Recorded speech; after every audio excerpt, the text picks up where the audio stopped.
Hello and thanks for your time. My name is Steve Spinelli and I represent Unipro Painting Incorporated. We are a commercial painting contractor servicing the Northeast Ohio area. The purpose of our presentation today is to share some insight on what we are experiencing during our bid process for exterior precast structures. Chances are, if you're viewing this, you may be a contractor going through your own bid process, the owner of one of these buildings, or possibly a manager who is responsible for maintaining one of these structures. Today we will discuss the differences between the systems being installed, what you can expect from each, and how that translates into the huge disparity and difference we see in initial cost when pricing out these projects.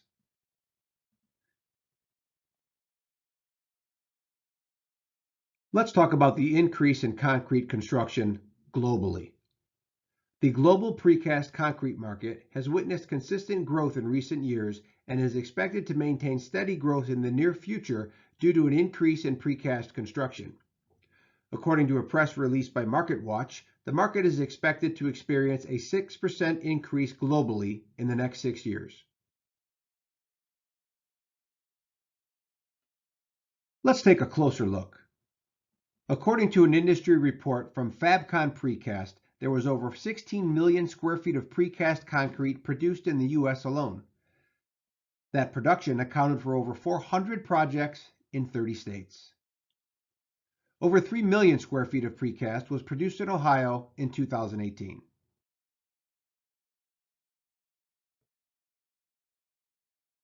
Coatings options. What system is best? In today's marketplace, there are a wide variety of coating options available for exterior concrete. The variables that drive the decision-making process are knowledge of available systems and processes, expectations, and cost.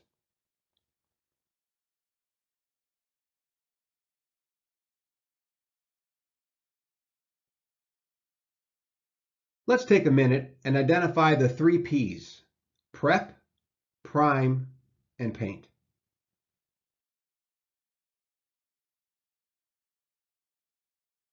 The prep stage. Regardless of the manufacturer, it is written directly on the product data pages that the surface must be clean and free of any dirt and release agents. Failure to do so may compromise the service length of the system. Washing with high-pressure water prior to the application of any coating is essential to providing a clean, sound substrate. As an added precaution, we solvent wipe expansion joints to remove any residue on sealant that may prohibit adhesion of coatings. The prime coat. Any material containing concrete experiences some measure of efflorescence. This is caused when soluble salts and other water-dispersible materials rise to the surface of concrete. A good masonry primer helps prevent the staining caused by this process from burning through to the surface. Regardless of the manufacturer, any quality masonry primer is highly alkali and efflorescence resistant and can be applied to surfaces with a pH as high as 13. Most masonry topcoats require a pH of 9 or under. And lastly, a properly applied prime coat provides a smooth, uniform base coat for finishes.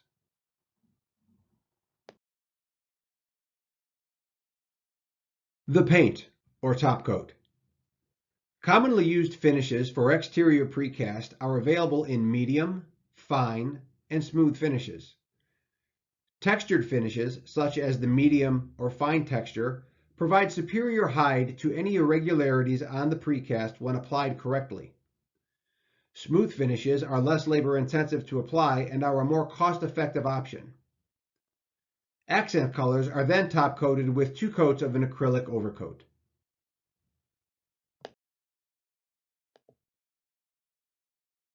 I'd like to take a minute and speak of the medium and fine textured systems.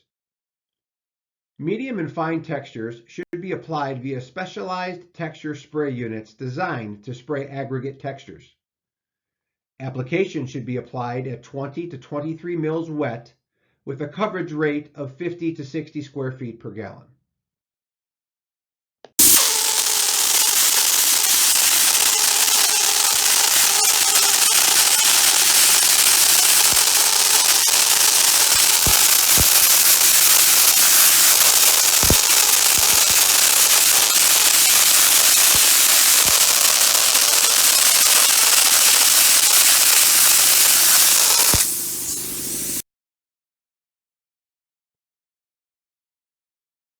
As stated previously, a smooth system is another option for your exterior precast. Smooth systems are a more cost-effective option because you are eliminating the application of the textured surface. It is possible to achieve an elastomeric system with an extended warranty as long as you apply it at the correct millage.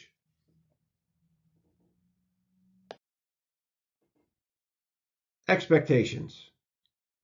Expectations vary greatly depending on where you are in the process. Price becomes the driving factor in the absence of value.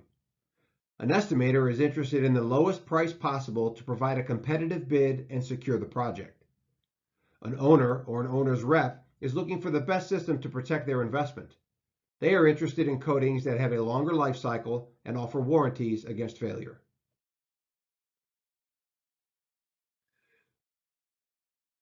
The following examples are case studies that we observed while preparing this presentation.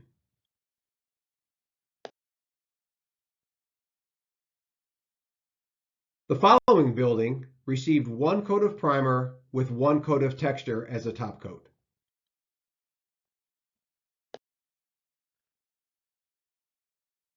This is an example of a building that received one coat of primer and only one top coat.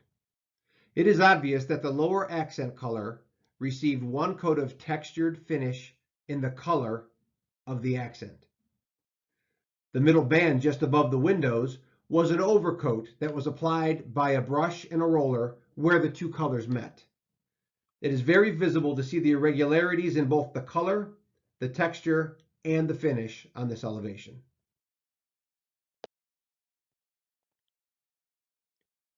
The next example in our study shows a building that had no primer with only one coat of texture and one top coat.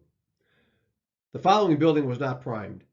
One coat of texture was applied over bare concrete with inferior spray technique and then back rolled into the surface. The product was not applied at the correct millage or spread rates. One coat of finish was applied via airless sprayer with no back roll. This entire system was one coat of texture at incorrect millage followed by one coat of finish.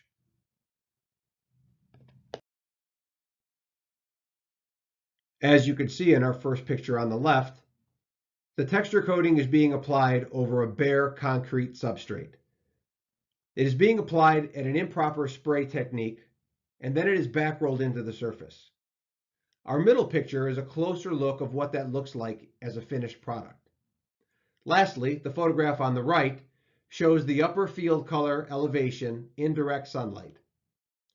This coating has been dried and cured for at least 2 weeks, and that is the finished product.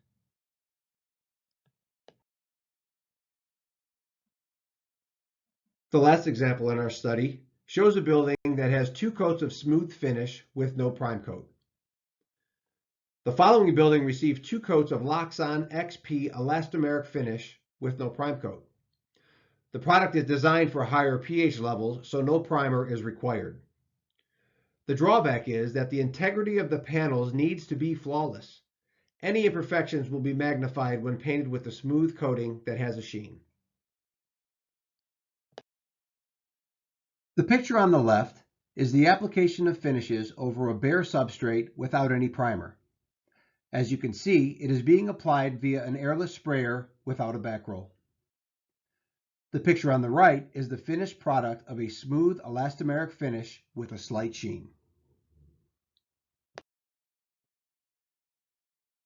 As stated earlier, a smooth finish is a more cost-effective solution to the textured system.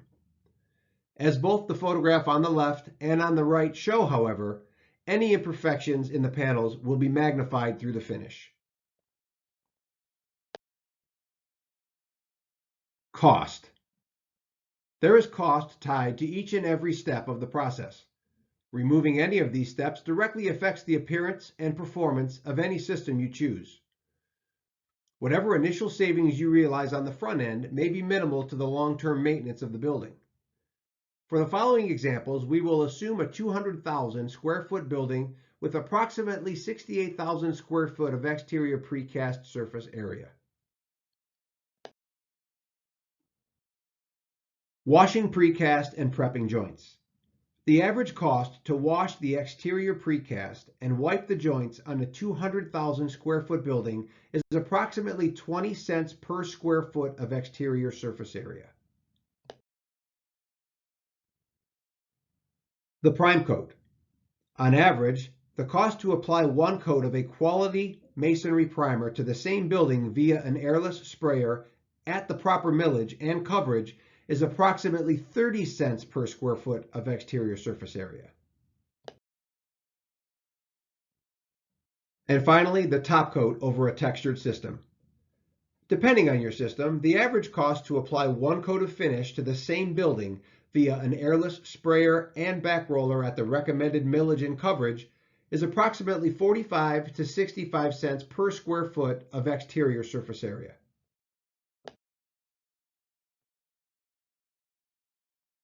What does this all mean? The numbers.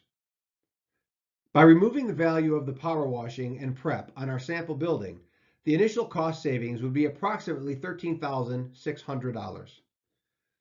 By not applying the necessary primer, the initial savings would be approximately $20,400. By leaving the textured finishes without a top coat on them, a general contractor can trim another $30,600 from the project. If accepted, that's a total cost difference of $64,600.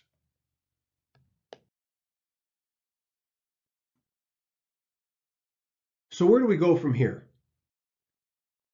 A good painting contractor is responsible for educating their client of the options available and what impact their decisions have on the overall project.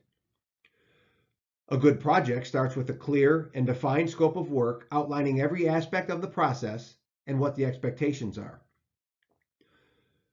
With the knowledge delivered, the defined scope and expectations met, we can then level the playing field and provide a system that meets your budget as well as your expectations.